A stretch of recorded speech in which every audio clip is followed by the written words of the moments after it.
bimbayeho ntabwo nzi ikintu nshaka.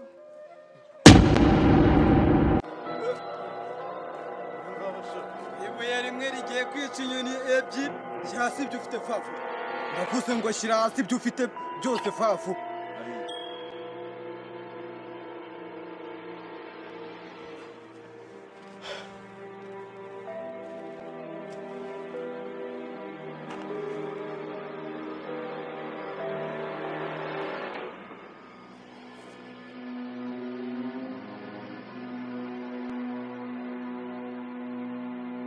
Sonira pa.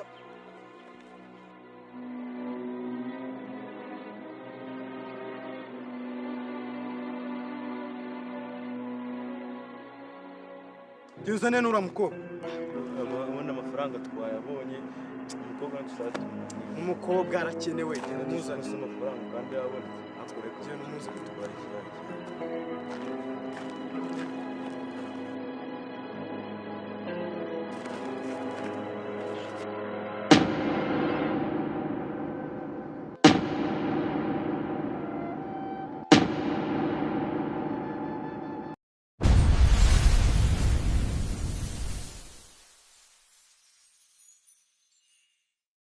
Agodari. Sigaye ubona kuna amafaranga yabuze se. Akusuna ni ibintu biba bizwe. Ahubwo ndaje nzakoreka ibintu umuntu araje akajya gukorera. Reka nkwereke, reka tuzashake agakorwa. Tuzakura tukabona amafaranga kandi tugakira. Ntago wapfa kukabona no reka twikomereza ibyacu. Hano ntago haraje agace ibintu ariko wamungana icyo gitekero. Ejo bundi nigeze kubona ikibosi cyaciwe gifite amafaranga. Ndavuga ati iyo tuza kuba turi kumwe twari gukora akantu ura boss ntago yari kuducika. Nubwo uyu munsi rega ndashaka gucyura mitarani 30 ndashaka kuyacyura. Ubwo njewe rero nucyura 30 ubwo turaba twaringanyisha. Ibaze ko nonongeye navuye mu rugo nizaniye noneho nakawanje. Iki gihoro umva nukubashyira muri mashwate. Wakibona yahita guhereza amafaranga yose afite. Reka nkwereka akantu dukora. Mu kanya hari umuboss ugiye gucaho. Urabizi neza. Ntaducike. Kandi abafite amafaranga. Abafite igikapu mu mugongo kirimo amafaranga. Urabizi neza afite abakozi ahemba ndabizi neza ko yavuyeyo abavuye kuri banki. Ntaducike. Susu ubundi we ni natinda wo turabona wese umugirire nabi. Nagaducike uyu munsi ndazicyura uko bibwagende kose. Maze iminsi umuntu arahapfira hano ndacyura arahapfira kabisa. Muri iyi minsi ibintu birimo biragorana ariko uyu munsi sinzi turaza kubikemura. Ndashaka amafaranga nzakoresha muri iyi weekend yose cyane kuko narandi road nabana mereye nabi kandi ziworere njyewe ntago bari sawa. Kubera uyu munsi twarahiye ibintu byo kuzajya abantu badutaho bakanatumenyera batumenye uyu munsi. Suna uranye bakaganya ntabwo wibuka rwaruja amatwafashe nitugira gutyo arahita yikanga akavuga ati aba bantu bakwica. Uyu munsi ndica umuntu kabisa. Nakura bizi ahita duha amafaranga. Ibintu biba bizwi birira njyewe ipantaro yanjye iherukamo amafaranga kera kabisa.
cyane cya kigabo cyane icyo kimeze nk'igifite amafaranga abantu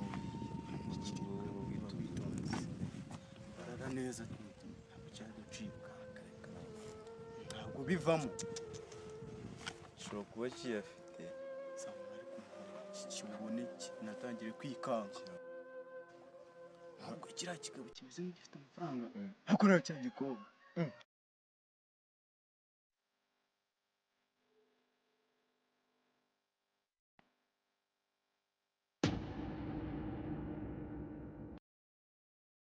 Uriya mukobwa mani. Aheza. Dore nguri. Aho ndimo ndabona. Dore nguri ari kureba neza. Zuko ari byo mani. Niwe kandi cya gisaza ariko tukiyorere mwana tukiyorere. mbere yuko tutanaheruka gukora ka gakorwa mani. Sha umuntu none ubundi agasika umuntu arara ku cyane. Umukobwa ntago araducika.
mbona uza wirukanga. Abantu bari kunyirukanga ntabwo ndicyo guca. Abantu bakwirukangana. Yego. Wabibye iki? Ntacyo.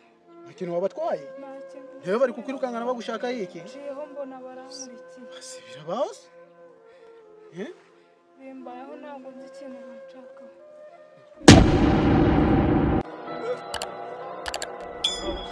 Ibuye rimwe rigiye kwica inyoni ebyiri. Shyira hasi ibyo ufite fafu. Ndavuze ngo shyira hasi ibyo ufite byose fafu.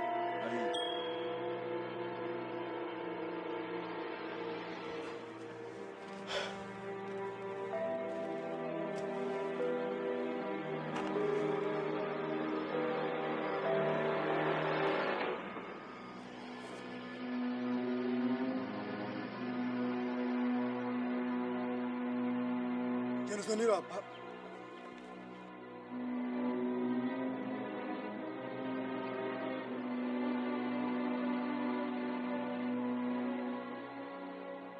Uzane nura mukobwa. Abona amafaranga twayabonye. Umukobwa nshatse. Umukobwa arakenewe. Muzane amafaranga kandi yabonetse. Akoreka cyo n'umuzi bitwara cyane.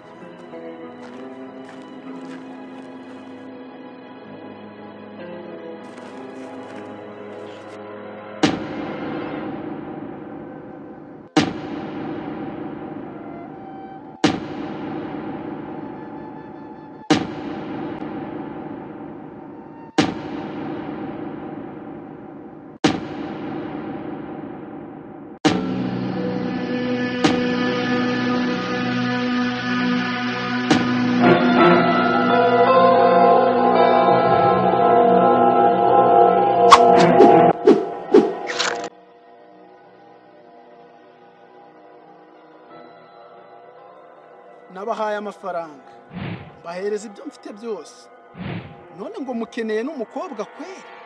Iyo mufata amafaranga mukigendera, hereza ibyanjye.